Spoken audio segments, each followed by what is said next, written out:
आजच्या जेवणात काही खास आहे कारण ते माझं फेवरेट आहे. बघू शकता आपण बोंबील बटाटा भाजी बनवत आहे. खूप दिवसानंतर बनवत आहे. तुमच्यासोबत मी रेसिपी शेअर करत आहे कारण म्हटलं तुम्हाला ही आवडेल, तुम्ही नक्की ट्राय करून बघा.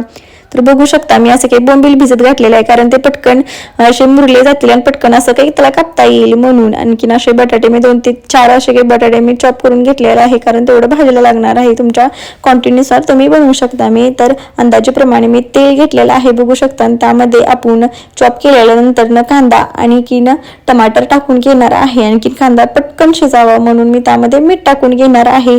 बघू शकता मी असं काही आणखी बघू शकता आपल्या भाजीत असं काही तिरंग तयार झालेला बघा.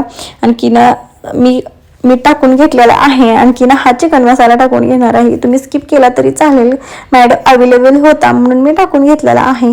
त्यामध्ये हळद आणखीन अंदाजेप्रमाणे मी लाल तिखट टाकून घेणार आहे. हे लाल तिखट मी घरगुती म्हणजे आमच्या आईने घरगुतीप्रमाणे बनवले आहेत. तर आणखीन घरगुतीप्रमाणे बनवलेले आहेत कारण ते खूप छान लागतं.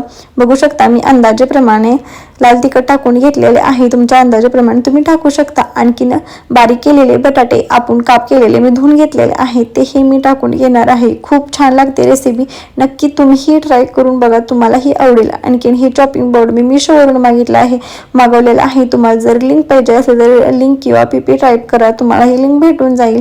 आणखीन ह्यामध्ये मी चॉप केलेले बोंबील टाकून घेतलेले आहे. त्याचे मुंडके मी काढून घेतलेले आहे.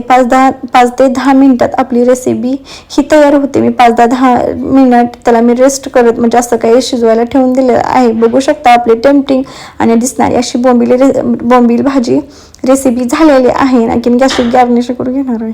चलो बाय.